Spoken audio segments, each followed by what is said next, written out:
Existe una broma o un cuento en el mundo cervecero donde se dice que hacer cerveza es 90% limpieza.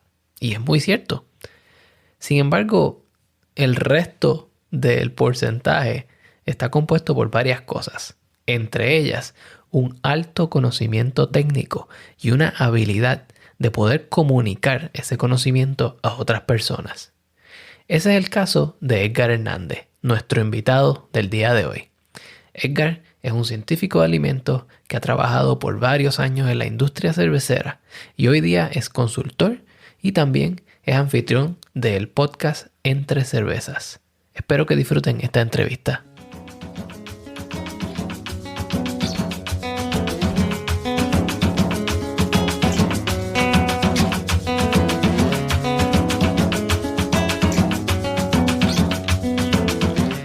Bienvenidos a The Food Engineer Podcast, un podcast dedicado a la exploración de alimentos y bebidas fermentadas.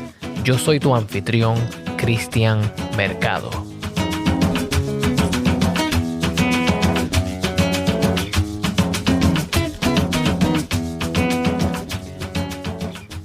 Bienvenidos a un nuevo episodio de The Food Engineer Podcast. Este es un episodio muy especial por varias razones. Una, porque tenemos un invitado especial al cual yo considero un baluarte de esta industria. Y dos, porque tenemos el apoyo del Brewer Association. Así que si les llega este episodio en video, denle las gracias al Brewer Association. Bienvenido, Edgar Hernández. ¿Cómo estás? Bien, Cristian. ¿Y tú? Muy bien, gracias por aceptar esta invitación. Pues gracias a ti por compartir esta cerveza, ¿no? Ah, claro. ¿Qué estás tomando en la noche de hoy, Edgar? Acá está haciendo frío, ¿eh? Si te fijas, traigo hasta chamarrita. Porque sí, o sea, me estoy tomando un Skeleton Tree de Surly. Es una Baltic Porter. Oh, wow. Está bastante buena, ¿eh? Estaba entre esta y la Black IPA y creo que voy a empezar con esta y pues veremos a ver si pasamos a la Black IPA el ratito. Veremos si llegamos a ese punto. Claro. Yo estoy tomando una Frosty de IPA de Hamburg Brewing Company. Una cerveza que encontré hace poco en el supermercado y me encantó. Excelente. Bueno, Edgar, vamos a empezar con esta entrevista a lo que yo llamo más una conversación. Pero me gustaría escuchar desde tus propias palabras quién es Edgar Hernández. Está complicado, porque justamente estoy pasando así como mi... ¿cómo se llama? Yo le digo la crisis de los 40, pero me está pegando a los 30. El tercio de vida. Sí. Está chistoso, ¿no? Porque justamente estábamos platicando hace poquito de... Tengo una amiga que estaba struggling, ¿no? O sea, le estaba costando trabajo como encontrar su título, porque en su cervecería cada quien tiene un título como específico, ¿no? O divertido. Entonces yo desde que empecé en la industria nunca me gustaron los títulos, ¿no? Nunca me gustó como el estándar de asistente de cervecero, ¿no? Cervecero, cellarman, head brewer, brewmaster, ¿no? Porque luego llegaba gente y me decía, es que yo soy el brewmaster de cervecería Chuchito Pérez, ¿no? Y decía, ¿en serio? Qué chingón, ¿no? O sea, ¿cuántos años llevas haciendo cerveza? ¿Años? Llevo 3 meses. Y yo... Claro. Vano, o sea... Y luego... ¿Dónde aprendiste a hacer cerveza, no? Y me dice, en YouTube. Entonces, es como... Se ponían esos títulos y yo tenía como ese conflicto, ¿no? Entonces empecé como... Primero... ¿Cómo era?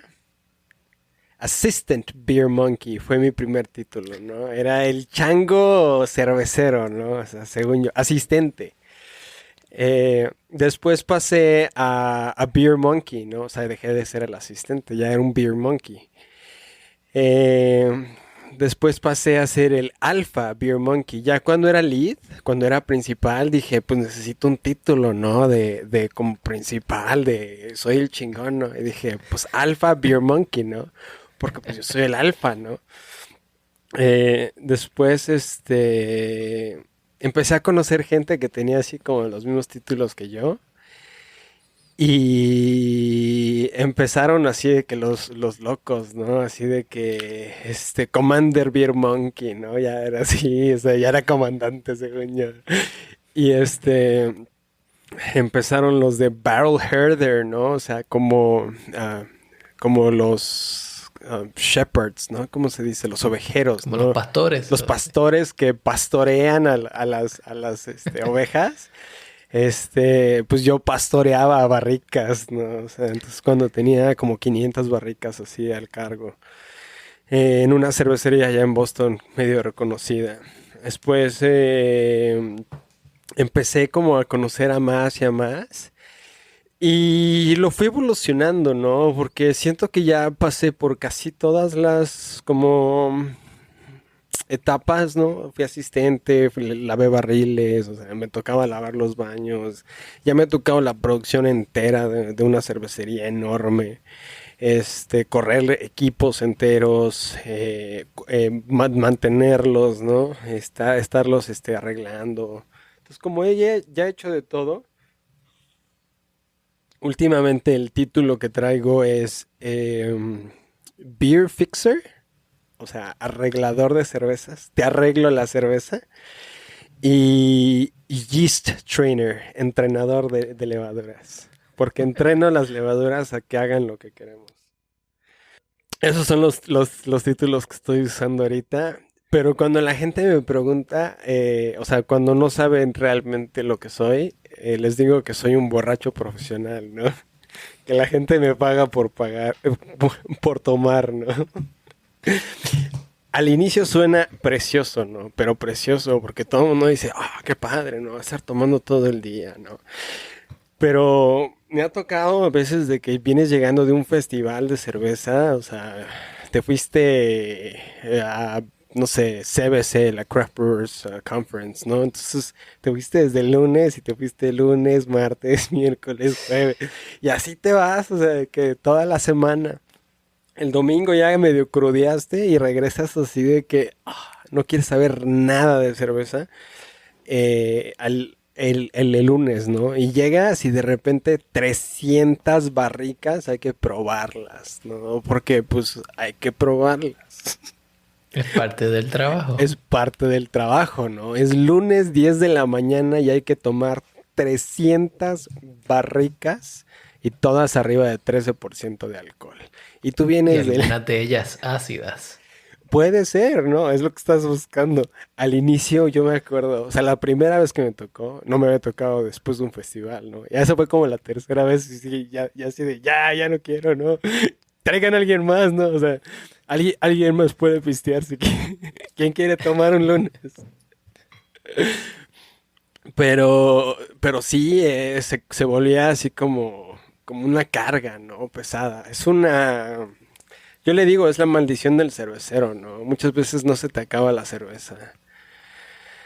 Y es porque tus amigos tienen otras cervecerías y a veces es de, pues, vamos aquí a unas cuadras, ¿no? 5, 10, 15 minutos está la cervecería del otro. Entonces hay que saber vivir con eso. Me mencionaste algo interesante ahí. Me dijiste que trabajaste en Boston, pero también me consta que has estado en lugares como New York, en Colorado y en muchas cervecerías. ¿Cómo ese pastoreador y entrenador de levadura va de cervecería en cervecería y cómo se desarrolla a ser a lo que eres hoy día? Fue algo meramente azar, pero al mismo tiempo las conexiones, ¿no? O sea, la gente que uno conoce. Porque todo empezó chistosamente en universidad. Yo llegué con mis papeles a universidad y entregué mis papeles para ingeniero químico y de sistemas. Y me llevaba muy bien con la directora. O sea, la directora, pues yo me llevaba así de que me tenía todas las semanas ahí metido y ni siquiera era eso. O sea, era estudiante de universidad, ¿no? Yo apenas estaba en preparatoria. Porque yo quería aprender, yo quería ver qué onda. O sea, yo ya quería estar en la universidad en cuarto, quinto de prepa, casi casi. Bien. Entonces, ella se llamaba Verónica Patiño, la doctora Verónica Patiño. Y justamente, el día, así como 2, 3 semanas antes de empezar clases, me habla y me dice, te tengo buenas y te tengo malas. Las malas es que no vas a ser ingeniero químico y las buenas es de que vas a entrar al TEC a una buena carrera. Y yo, ¿qué? O sea, ¿cómo? Me cambió ella a ingeniero en biotecnología. Sin Oh, querer, wow. yo sin saberlo, estudié completamente cerveza, ¿no? Una de las peores materias que llevé en mi vida le llamábamos Tormentum, porque nos atormentaba, ¿no? Pero la clase originalmente se llamaba Operaciones Unitarias de Transferencias de Momentum. Y yo así de cuando me metí decía, ¿qué es eso, no? Entonces, llegabas al primer examen y te ponían, tienes una alberca acá y tienes una alberca acá. ¿Qué bomba vas a necesitar para poder pasar toda el agua de esta alberca a esta alberca? Ah, ok. Va. Completamente ingeniería de alimentos. Exactamente. Entonces empezabas a hacer ¿no? Y necesitabas una bomba así. Va. 10 en tu primer examen. Segundo examen. No hay una bomba. Ahora lo que estás haciendo es empujar con un gas el líquido para poderlo sacar por el otro lado. ¿Cuánta presión necesitas ahora para sacar todo ese líquido? Bla, bla, bla, bla, bla. Y pum, sacabas, ¿no? Y después en el tercer examen, era en el momento en el que te decían, el gas se disuelve en el líquido. Entonces vas a perder presión. ¿Cuánta presión ahora necesitas a esta temperatura? Y yo decía, ¿albercas? O sea, ¿eso qué? No, jamás lo voy a aplicar en la vida, ¿no? Son Cuidado sin terminar. barriles. O sea, literalmente la transferencia de un barril de cerveza por las líneas y cómo sale a un vaso es toda la ingeniería. Fue todo eso. Y yo así de, qué bueno que sí le llevé, ¿no?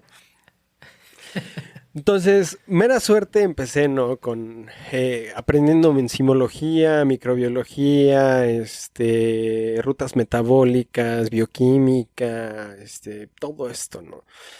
Bioingeniería, entonces, todo esto yo lo había estudiado sin querer. Salgo y me voy a petroquímica, ¿no? Porque yo quería un chingo de dinero. Pero todo el dinero me lo ganaba, yo decía, en cerveza y en chicas, ¿no? Casi, casi. Pero en petroquímica casi me mandan a Qatar, ¿no? Allá, a los Emiratos Oh, wow. Árabes. Yo andaría allá, si no. Casi por el trabajo, pero yo de aquí no soy, ¿no? Y ahí aprendí a mover mucho los líquidos, ¿no? Aprendí a filtrar, aprendí a hacer muchas cosas en petroquímica. Salgo y apenas estaba empezando la industria mexicana. O sea, existían, yo me acuerdo de los números, casi 400 personas nada más podían vivir de cerveza artesanal en México. Wow. Entonces, existían como 50 cervecerías, o sea, de que artesanales y eran todas chiquititas. Yo hablo con mis papás y les digo de que, o sea, yo quiero hacer cerveza, ¿no? Me gusta la cerveza y toda la onda. Me ofrecieron como la opción de o te compramos un equipo y tú lo haces aquí en la cochera o te pagamos una educación casi casi y pues ahí te las arreglas tú, ¿no? Luego cómo haces la cerveza. Y dije, ¿sabes qué? Yo no quiero hacer cerveza en mi cochera. Yo quiero como aprender por todos lados, quiero aprenderle a todos los mejores que yo pueda. Y ya después, eventualmente que sepa todo lo que necesito saber, pues ya regreso yo como a mi cochera, ¿no? Entonces me fui, les acepté como la ayuda para estudiar y me fui a estudiar a Cibel. Ok. El Chistosamente, Civil Institute. el Civil Institute. Chistosamente, el que se convirtió en mi mentor de Brewing Technology y todo, es más bien el doctor Hugo Patiño. Y el doctor Hugo Patiño es primo de Verónica Patiño. El mundo es bien pequeñito. Además, el doctor Hugo Patiño era director de operaciones de Coors. Wow. Entonces, él es una eminencia en el mundo. Su mentor es Finn Kundusen. Finn Kundusen es el que inventó los tanques que usamos ahorita. Los cónicos. Ajá. O sea, los unitanques, fermentocónicos, Sí. todo, así todos los tanques que usamos ahorita, el güey los inventó. Ese güey le enseñó todo lo que sabe y toda la carrera de Coors fue porque Finn dijo, no, yo ya no quiero estar en Coors. Y se salió y dijo, tráiganse a Hugo. Y metieron a Hugo. Y después Hugo me agarró así sí, tú conoces a mi prima, vente, ¿no? Y me agarró a mí así como de su favorito. Y así empezó, ¿no? Entonces, en eso me fui a Minerva en México. En aquel entonces era la más grande. Y estuvo padre porque me arreglé muchas cosas, aprendí muchas cosas o sea, de que ya en práctica, porque, o sea, literalmente yo pasé de escuela a, órale, aviéntate a correr una cervecería, ¿no? Al inicio me contrataron de que igual de asistente, pero muy rápido subí los rangos porque era el único que tenía educación, realmente. Entonces, me sentí como un poco vacío en haber llegado como hasta la cumbre de México, de mi país, tan rápido, ¿no? O sea, de que 6 meses así salido de la escuela y ya era el head brewer, ¿no? Brewmaster, porque el brewmaster se había roto la rodilla. Entonces ya era yo. Dije, no, pues ya, sobres. Agarré y me dije, me quiero medir en Estados Unidos. En Estados Unidos yo tomé la decisión de brincarme acá e irme como moviendo a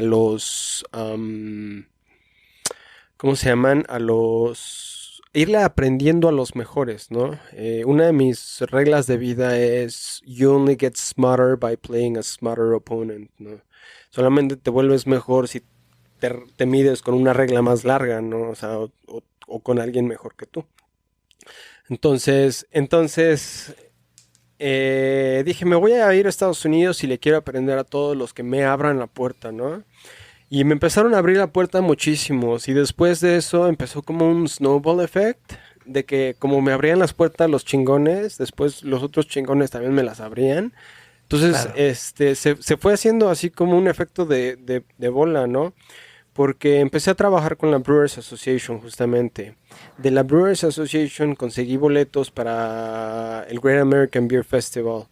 Del Great American Beer Festival conocí a unos cerveceros que eran los cerveceros de Firestone Walker, Bells, Avery y Boulevard. Wow.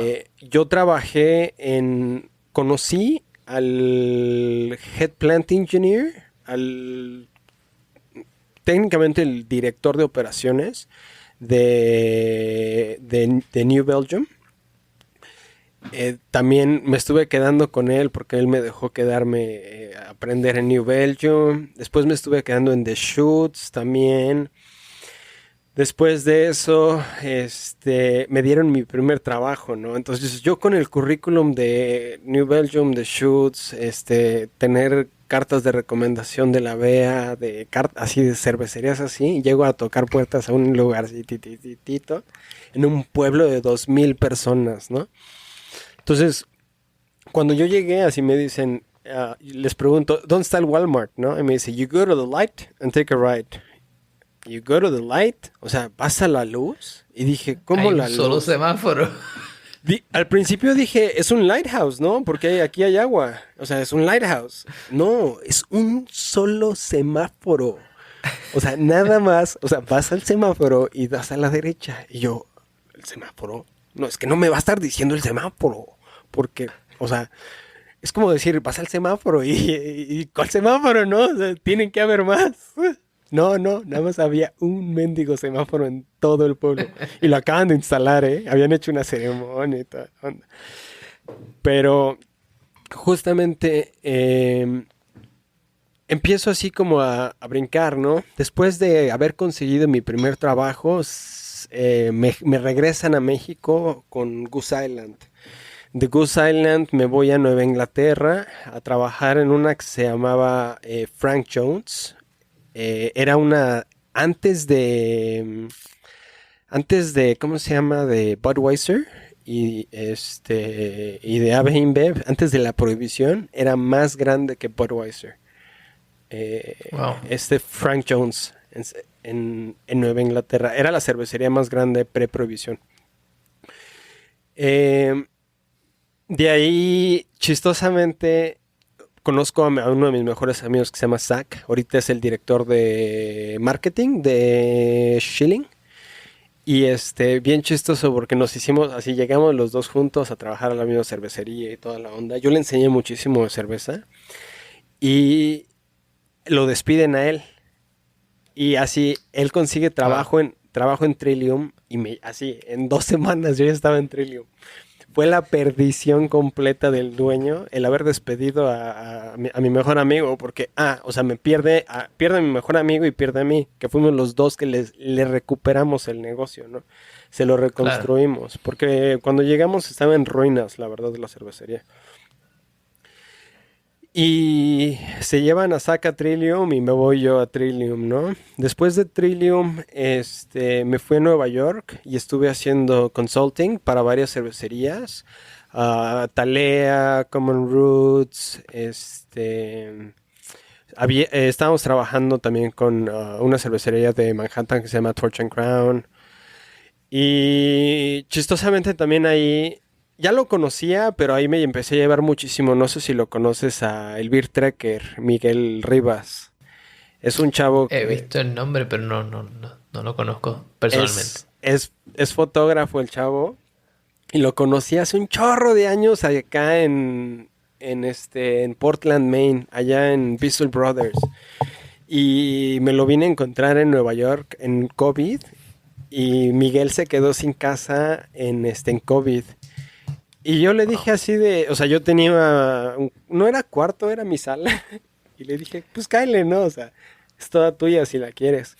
Se quedó ahí todo COVID y estuvimos encerradísimos COVID él y yo. Y a fin de cuentas ya fue así como que vimos que como que las cosas se iban a quedar así con COVID y yo me vine a Denver, ahora a Colorado. Que justamente aquí empezó todo. Aquí fue de mis primeros viajes. Aquí empecé con New Belgium. Aquí empecé con a conocer como la industria y todo.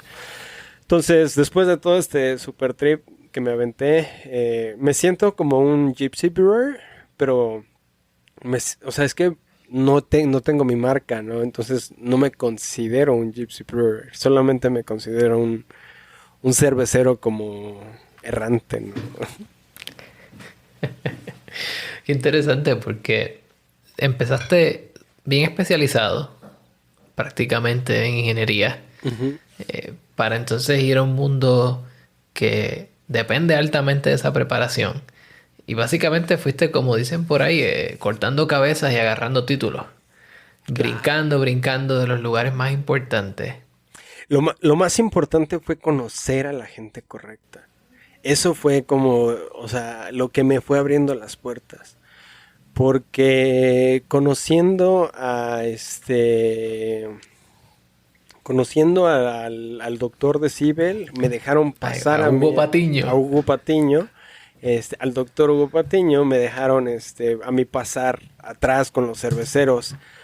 Conociendo a los cerveceros, conocí a Brian Fabré, que era el maestro cervecero de The Shoots. Eso me llevó a mí a irme a The Shoots, ¿no? O sea, eso me abrió la puerta, el conocer al maestro cervecero me dijo, cáele, cuando quieras, aquí eres bienvenido. Y dije, vámonos. Empaqué mis cosas y a ver qué tienes aquí, a ver qué tienes acá, para qué es esto, para qué es esto, qué pasa si y todo. Entonces, mucho son esas conexiones realmente. esas amistades que he hecho durante todos los años, ¿no? Ahorita traigo esta, ¿no? Por decir, de ese Speciation, es de Michigan. A través de ellos, he logrado conocer, ¿no? He logrado aprender muchísimas cosas, ¿no? Porque Mitch, ahorita lo menciono porque con él empecé mucho en el mundo del vino. Él es celíaco, él era cervecero y todo cerveza, cerveza. Y tuvo que, o sea, todavía tiene su cervecería, pero tuvo que técnicamente reabrir una división completa que son, se llama Native Wines, se llama Natural Species Wine, y son vinos como naturales, ¿no?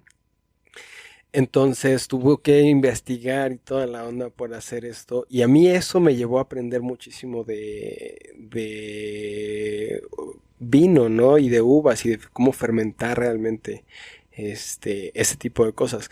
En Trillium lo apliqué demasiado, ¿no? Porque hacíamos a lo que le llamábamos, en aquel entonces no existía el nombre de Grape Ale, le llamábamos Ono Beers, y las Ono Beers era 51% malta de los fermentables y 49% jugo de uva, y eso lo hacíamos para que justamente, una, se considera todavía cerveza, y dos, poder estar como mezclando estos dos mundos, ¿no? Utilizando levaduras salvajes y fermentaciones mixtas, podríamos traer como lo mejor de los dos mundos.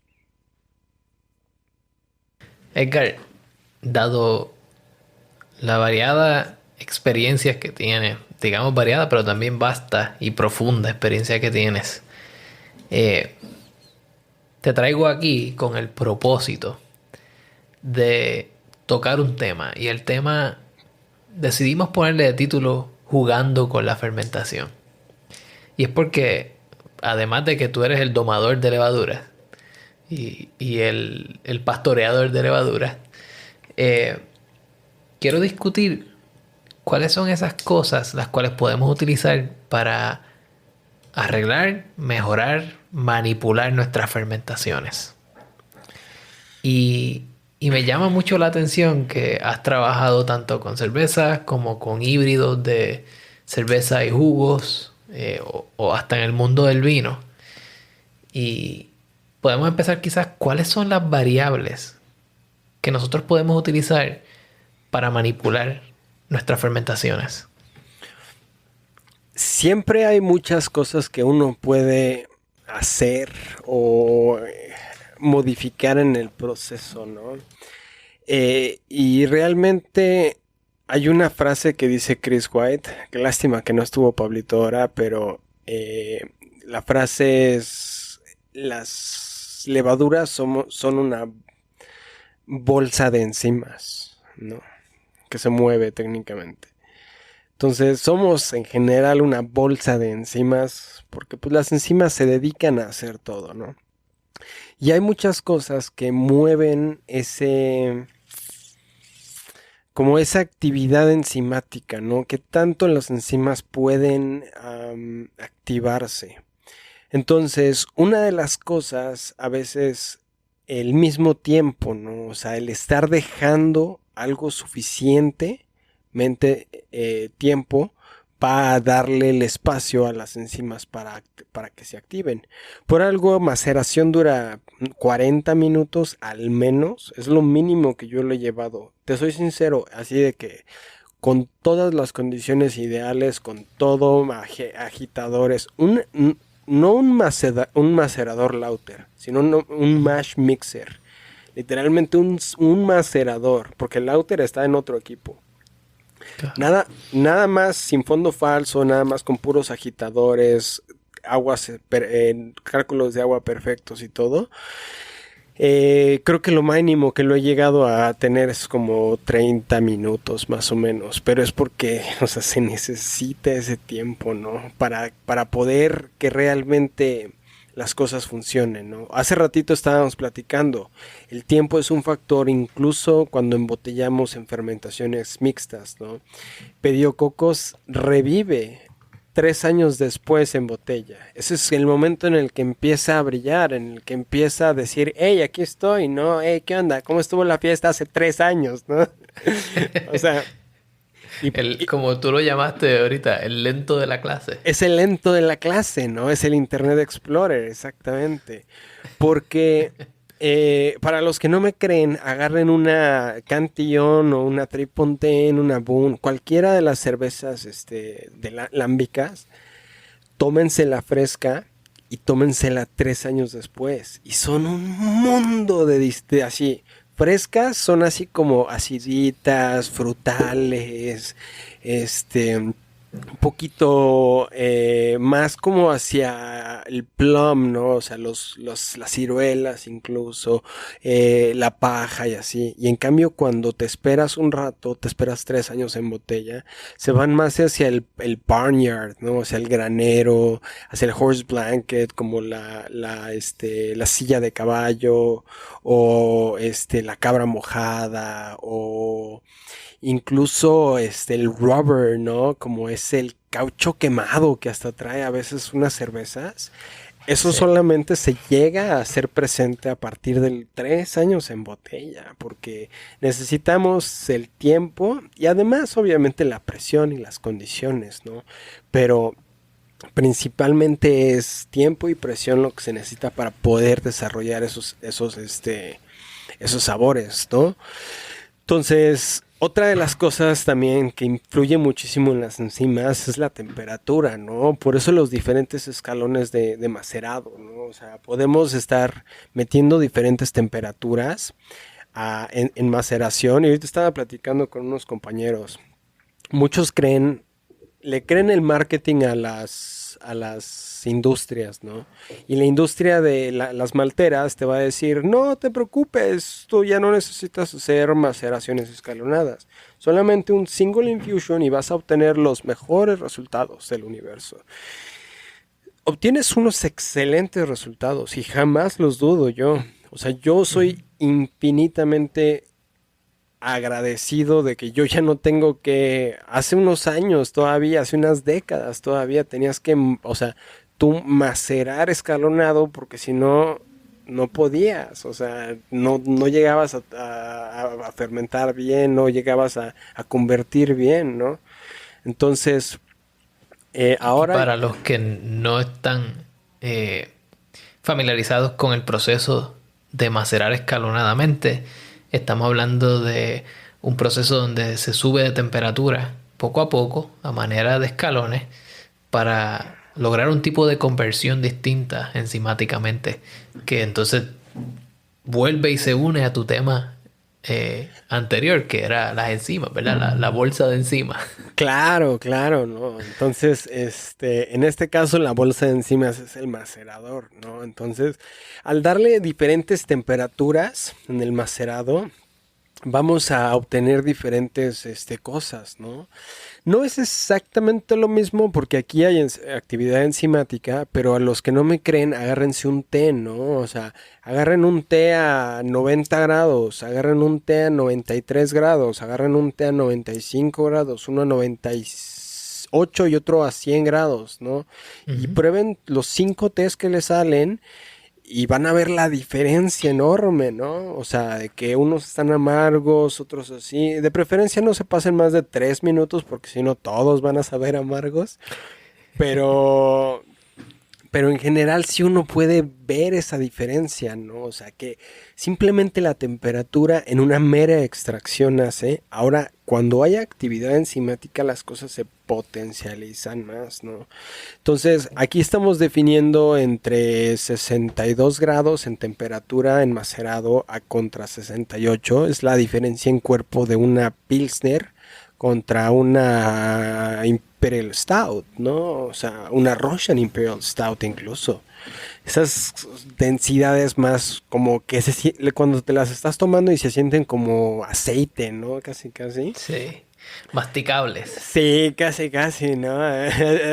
Que hasta le puedes hacer el chorrito de la babita hacia al suelo y toca y regresa, ¿no? De tanta Casi un chicle. viscosidad. Sí, casi un chicle. Entonces, eh, simplemente con la temperatura podemos hacer eso. Pero eso es una bolsa de enzimas chiquita que tenemos. Ahora imagínate millones de bolsas de enzimas que tenemos en fermentación. ¡Pum! 1, 2, 3 grados, ¿cómo te van a cambiar completamente, no? 2, 3 grados de temperatura hacen la diferencia. Yo a veces fermento lagers a 15 grados y ales a 16, ¿no? Y es un mundo de diferencia técnicamente. Centígrados. Sí, centígrados. Porque si fueran Fahrenheit ya no estarían, ahí estarían todas tiesas. Valga la aclaración. Claro, claro, ¿no? Pero también volvamos a lo mismo, ¿no? Estos factores, estas variables, como la presión, ¿no? Las botellas, tienes que tener ese tiempo y esa presión en las botellas para tener como el sabor a caucho quemado, a vinil, ¿no? En las lámbicas, pero al mismo tiempo puedes tener lo que se le llama spotting especialmente en biotransformación, o puedes tener fermentaciones bajo presión. No las recomiendo para nada en las belgas o en las saison, porque tienen compuestos de azufre y la presión te suele mantener el azufre en solución, lo cual es un poquito... Cuando traes un poquito de azufre en una lager, en una Helles, una Smoke Helles, se siente rico. Pero cuando es demasiado, sí es como huevos podridos, ¿no? Entonces Sí. no está tan chido. Como ese olor a huevos que fueron hervidos por más de 10 minutos. Exactamente. Entonces, justamente tenemos que estar viendo ese tipo de cosas, ¿no? O sea, qué tipo de fermentación voy a estar haciendo y al mismo tiempo la tengo bajo presión o no, ¿no? Porque por decir, o sea, si es una Belgian Golden Ale, por decir, no la voy a querer con presión, ¿no? Porque tiene la levadura belga y va a tener esos sabores como a huevo podrido por el azúcar, digo, por el azufre. Pero si tengo una Juicy IPA que le acabo de aventar lúpulo nuevo y está en biotransformación para los que no saben es cuando la levadura llega y activa o se come o actúa de cierta manera y termina con otros compuestos sobre algo que le aventamos. En este caso le aventamos lúpulo. La levadura corta ciertos azúcares que están ahí fermentables, genera diacetilo, que después lo vuelve a generar a reprocesar en alcohol, y mientras tanto nos genera unos aromáticos y rompe unas cadenas aromáticas impresionantes, ¿no? Es como estar tomando jugo y así es como si te vieras la pulpa del jugo así enfrente, pero no tenemos nada de jugo, no nada de frutas, ¿no? Que Y curiosamente la cerveza que me estoy tomando tiene muchas de esas características. Es una hazy, pasa por biotransformación y tiene como esa característica de cáscara de piña o de una piña un poco muy madura y un poquito fermentada. Tiene todas esas características. claro, claro. Y incluso hasta la percepción de la fruta después nos puede cambiar mucho, ¿no? Porque incluso cambiando cosas también como el pH, te puede cambiar un mundo, ¿no? O sea, una sour IPA, aunque sea la misma cerveza, te sabe, no sé, a piña, a mango, tal vez a maracuyá cuando está un poco más ácida, o te puede saber más, tal vez, a melón incluso a sandía o algo así, ¿no? O sea, melocotón, cosas así cuando están poquito menos ácidas. Y es la misma cerveza, ¿no? O sea, tu pH te pudo haber cambiado. Y no digo el pH de fermentación, ¿no? O sea, incluso desde el inicio. Hay cervezas que las conocemos como las Kettle Sours y hay unas Kettle Sours que empiezas así como si fueran unas IPAs. Te queda una Sour IPA más o menos y te queda ese saborcito, ¿no? Como a piña incluso te digo, ¿no? Entonces, podemos jugar con muchísimas cosas, ¿no? La levadura es tan, pero tan sensible que un grado de temperatura, ¿no? Un grado de presión, un PCI aquí y allá, ¿no? Un poquito de pH. El pH es logarítmico, entonces es como exponencial casi, casi. Entonces, pues un grado de pH es 10 veces diferente, ¿no? Después de eso, también cómo la nutrimos o cómo la presentamos en el momento, ¿no? Tenemos levaduras como las belgas o las saison. A mí me gusta hacerles underpitch, o sea, poner menos levaduras. Las estreso un poco y ese estrés lo que va a hacer es que va a generar más ésteres, ¿no? Va a generar más sabores a frutas, a especias incluso.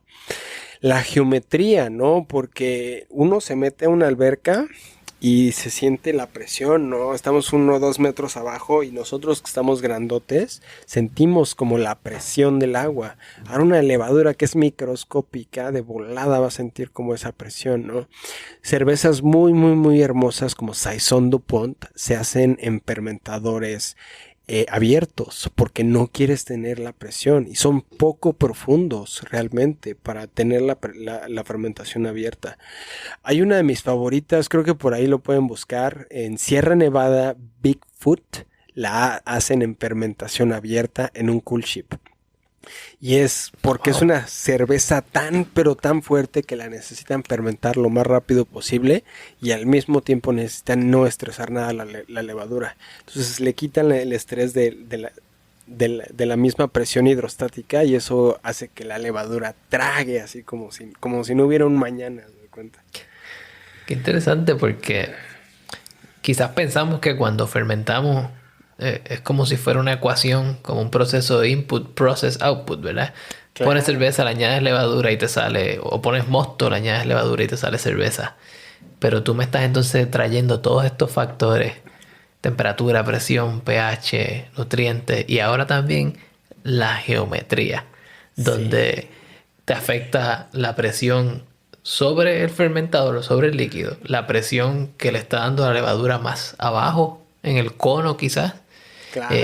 y también afecta la temperatura, porque la levadura, perdón, el mosto que está fermentándose, el que está arriba no necesariamente está a la misma temperatura que el que está en el fondo. Claro, claro. Si el cono está enchaquetado o no, te influye muchísimo. Porque a veces el cono no está enchaquetado y tienes, o sea, cambios de temperatura, te daña la levadura en generaciones futuras. Eh, la misma geometría del tanque, como decimos, ¿no? O sea, si está muy, muy, muy, muy alto el tanque, se empiezan a estresar.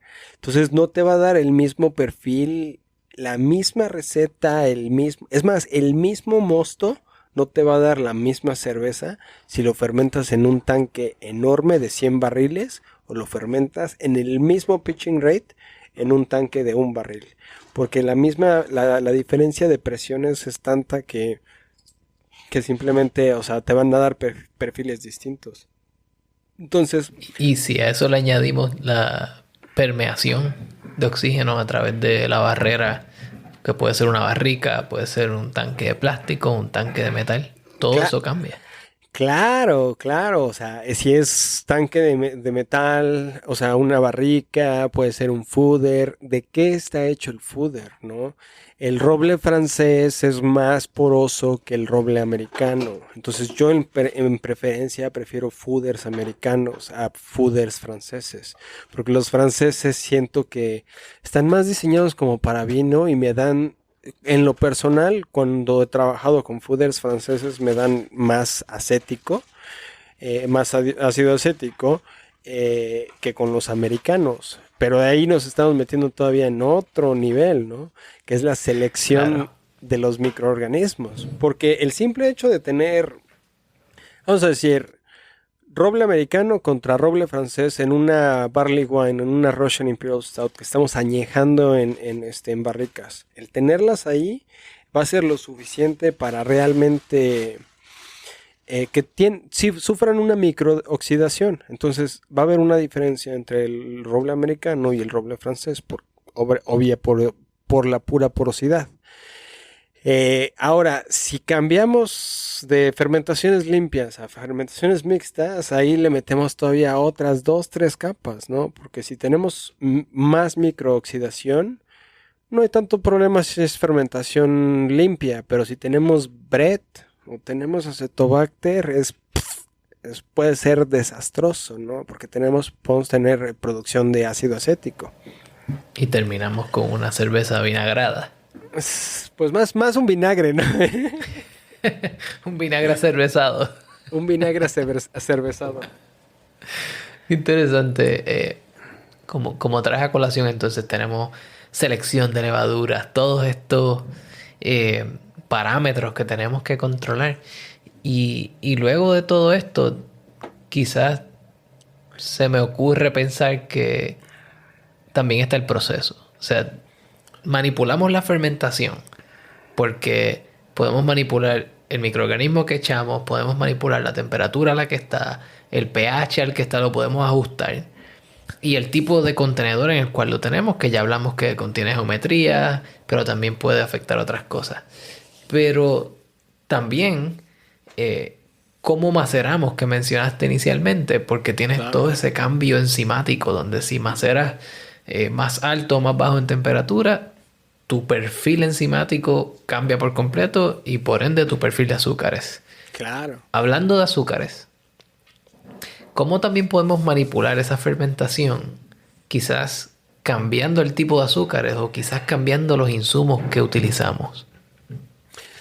Ahí te va. Y regresando nada más, dando un paso atrás para dar 2 adelante, regresando como al tema de los microorganismos o la selección de los microorganismos, tenemos 4 que son los principales, ¿no? Y yo digo que yo como cervecero soy el profesor, ¿no? El que lleva la clase, el que lleva la pauta, el maestro de orquestas de cuenta, ¿no?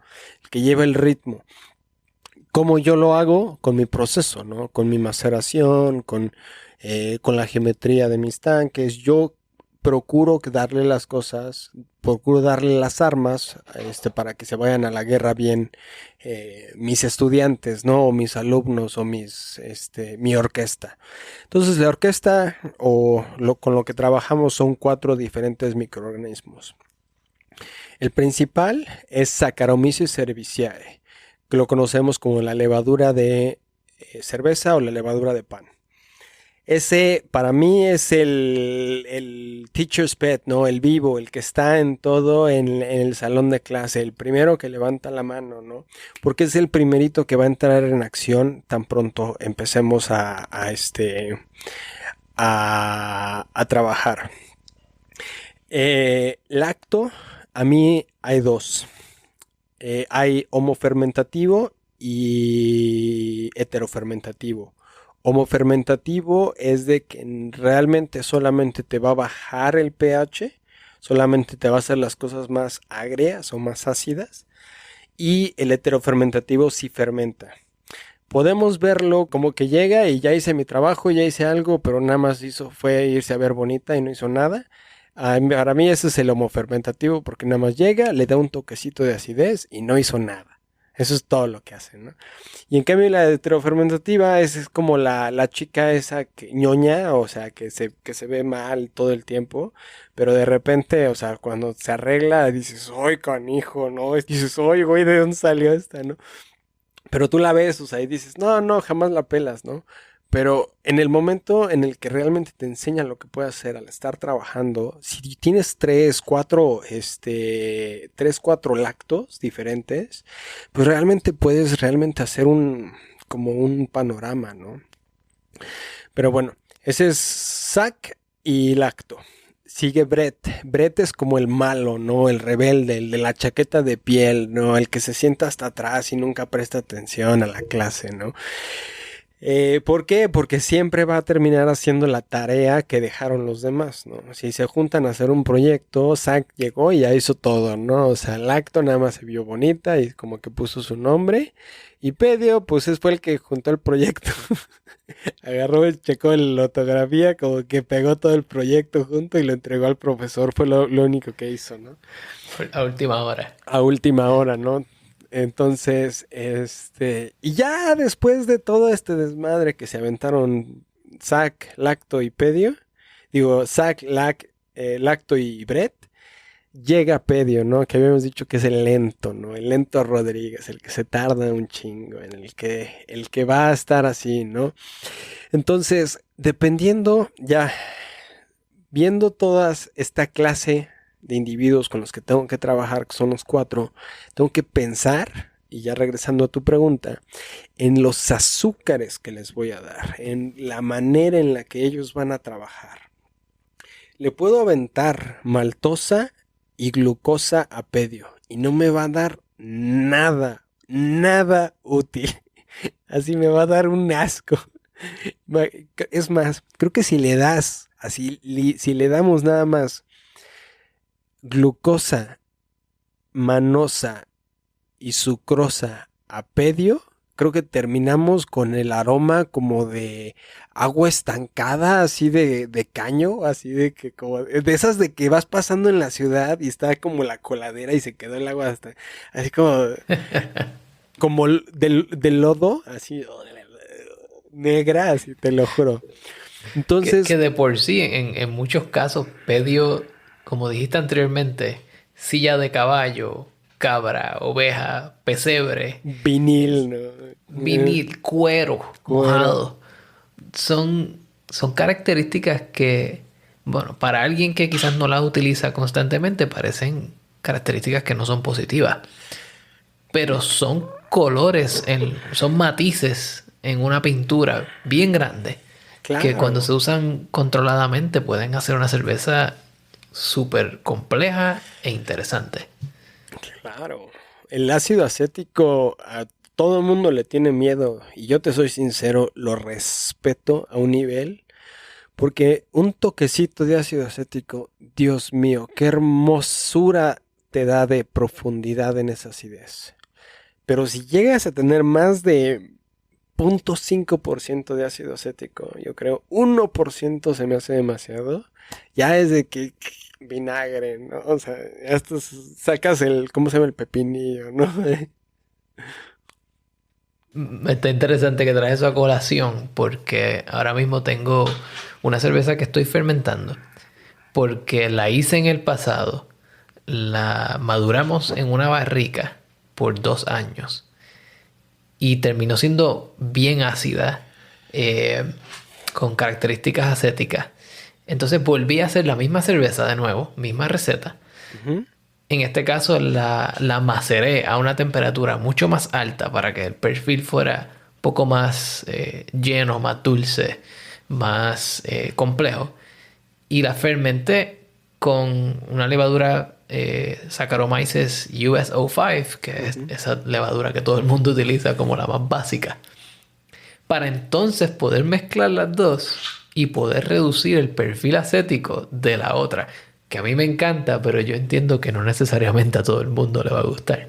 Claro, claro. Para mí, cuando me encontraba acético en una barrica, o sea, era decisión, ¿no? O sea, era un pedo, porque tienes que tomar la decisión de me la quedo, porque para mí todavía sirve. O sea, todavía la puedo utilizar como un toquecito aquí de acético, un toquecito de allá. Pero si tienes demasiadas barricas con acético, no es como que las mezcles y hagas un lote, ¿no? De vinagre. Sino es más que nada, es un tool en el belt, o sea, es una herramienta en el cinturón, pero es como azafrán, ¿no? O sea, le echas así de Sí. que, o sea, es como Es como la nuez sal, moscada. sí, no es moscada, ¿no? Caviar, ¿no? Así le Sí. echas, o sea, que poquitito. Pero me está interesante que hemos cubierto toda esta gama de variables. Tiempo, temperatura, pH, geometría. Ahora estamos hablando de la selección también de barricas. Y entonces llegamos al punto donde decimos, bueno, ya está hecha, ¿y qué hacemos ahora? Espe- Entonces, pues, blending, Ahí, ¿verdad? ahí te va, ahí te va. Y nos faltó dos cositas rápido. Uno es la selección de azúcares que vamos a necesitar para estos. Hay que saber que se recomienda siempre Saccharomyces. Se recomienda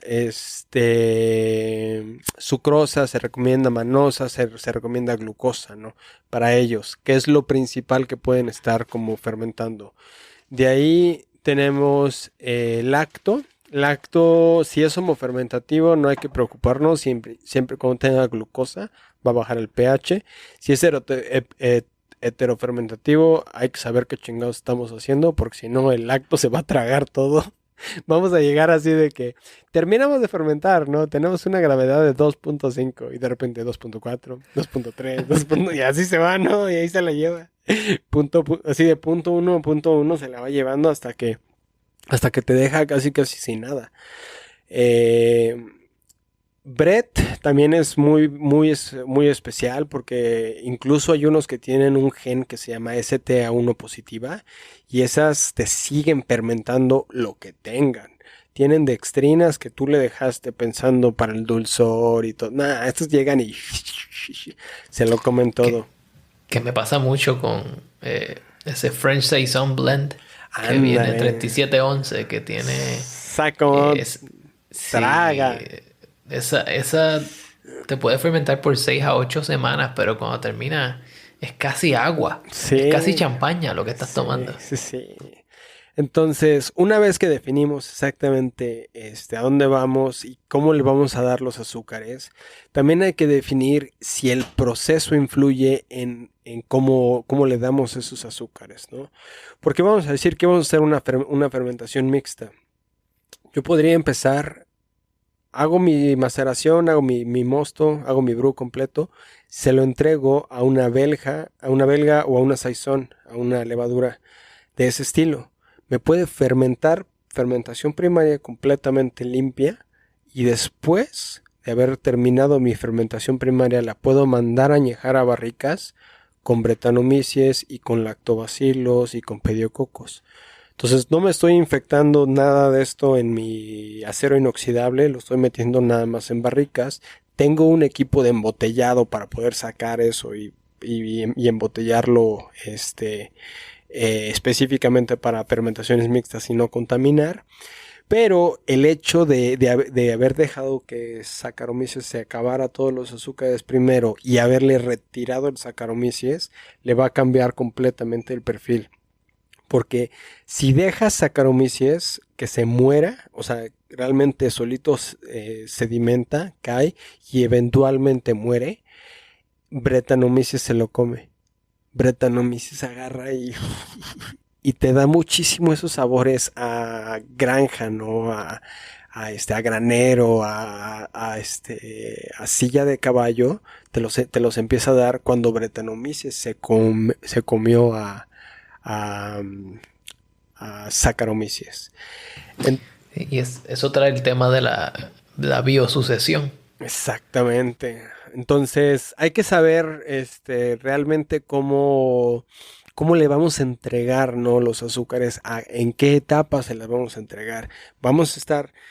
Yo tengo yo le llamo mis dos tipos de fermentaciones, que es all the kids in the pool, es todos los niños en la alberca, y es de que ahí van todos. La manera de controlarlos ahí es tú haciendo maceraciones correctas, que se enfoquen más hacia en SAC, o se enfoquen más hacia en Brett, haciendo ajustes de pH, haciendo ajustes de nutrientes, incluso con IBUs, ¿no? Puedo meter lúpulos para estar bajándole los huevos al lactobacilo, ¿no? Entonces ya no me acidifica tanto. Con un poquito más de lúpulos los puedo controlar. Entonces así es como vas con ingredientes y con procesos, como controlas a los niños en la alberca cuando los metes todos. Y si no, tú tienes que ir decidiendo, ¿sabes qué? Ya terminó fermentación primaria, lo puedo meter ahora en mi fermentación secundaria con fermentaciones mixtas. Y ya al final, podemos como poner ciertos insumos o ciertas cosas extras al final post fermentación que nos pueden o dar toques o hacer ciertos ajustes, ¿no? ¿A qué me refiero? Podemos meter fruta, por decir, ¿no? Podemos usar una Belgian Saison, ¿no? Con melocotón, por decir, ¿no? O duraznos o algo así. Una pêche o una cric, ¿no? Podríamos hacer incluso. Entonces... Con cereza. Exactamente. Entonces, al meterle esas frutas, esos azúcares y sabiendo lo que tenemos encima, van a ir trabajando, van a ir como activando. A mí siempre me gusta pasarle una capa de fermentación a todo. O sea, meto fruta, fermento. Meto azúcares, fermento. O sea, lo que le esté metiendo me gusta fermentar. Entonces, al ir metiendo esas cosas extras, podemos como darles más capas o más como más sabores a tu cerveza, por un lado. Y por otro, viene siendo como la disponibilidad para nutrientes más adelante, ¿no? Brett, Claro. Pedio, quedamos que se tarda 3 años en la botella en revivir. Entonces, pues hay Si que no dejarle... tienes 3 años, no lo añadas. Exacto. No, deja tú. Es que todavía tienes que dejarle comida. Porque si tienes una STA1 positiva, ¿crees que le dejaste comida? Nah. O sea, Se limpió el plato. llegaron así, hasta lo babearon el plato todos, ¿no? Para cuando él así se lavó las manos ya, te juro, ya la fiesta se había acabado, ya todos, el plato limpio, todo. No le dejaste nada. Entonces, volvemos a lo mismo, ¿no? O sea, hay que saber en qué momento le vamos a estar dejando los azúcares a cada una. Qué bien. Toda esta conversación que hemos tenido ha girado en torno a básicamente como si fuera una consola de sonido y tienes muchas barritas que puedes subir y bajar. Puedes jugar con todas estas cosas. O el artista, ¿no? O sea, el pintor, ¿no? Que agarra un poquito más de blanco, un poquito más de azul, ¿no? La brocha va para arriba, la brocha va para arriba. O sea, puedes brochar así. No es como habíamos dicho en el inicio, ¿no? Nada más avientas los ingredientes. Es agua, malta, lúpulo, levadura y te sale cerveza, ¿no? Son matices. Sí. Y esto nos lleva quizás a ese dicho viejo que dice que el cervecero hace mosto, pero en realidad es la levadura quien hace la cerveza. Y en este caso, pues estamos hablando de levaduras, estamos hablando de levaduras quizás que algunos consideran salvajes, pero también de bacterias.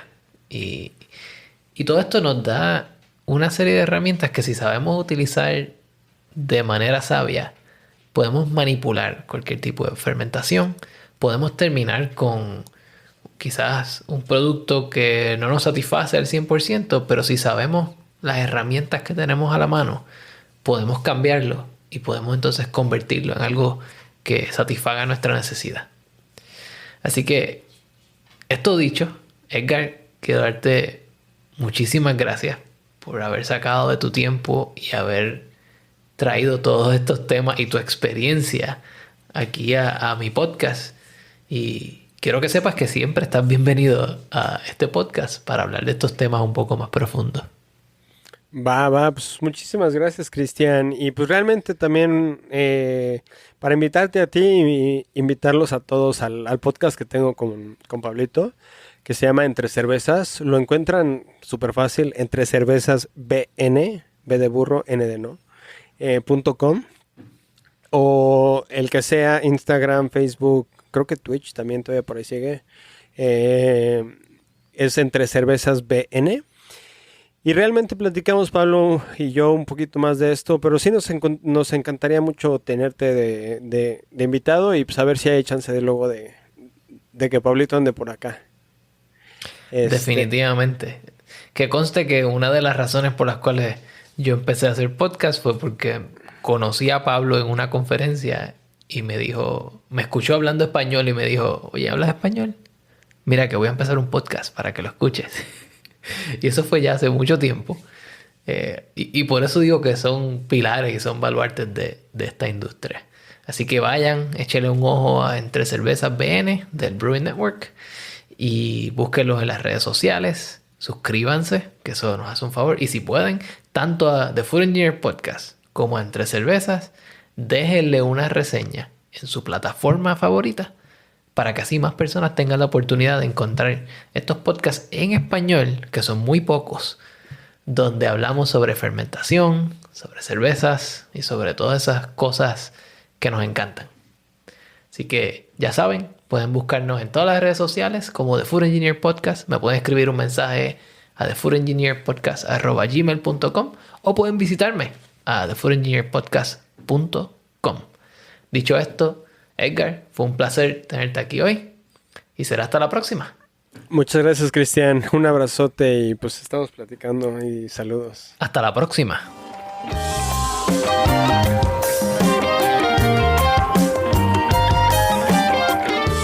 Quiero agradecer al señor Edgar Hernández por su participación en este episodio. La música que están escuchando se titula Flotando, que es una producción del señor Pedro Labezzari. Pueden conseguir la música de Pedro Labezzari en Bandcamp o yendo a las notas de este episodio. Si les interesa apoyar el contenido de Food Engineer Podcast, vayan a Patreon o búsquenlo en las notas de este episodio, donde por tan solo $3 al mes pueden apoyar el contenido continuo de este podcast y mucho más. Hasta luego.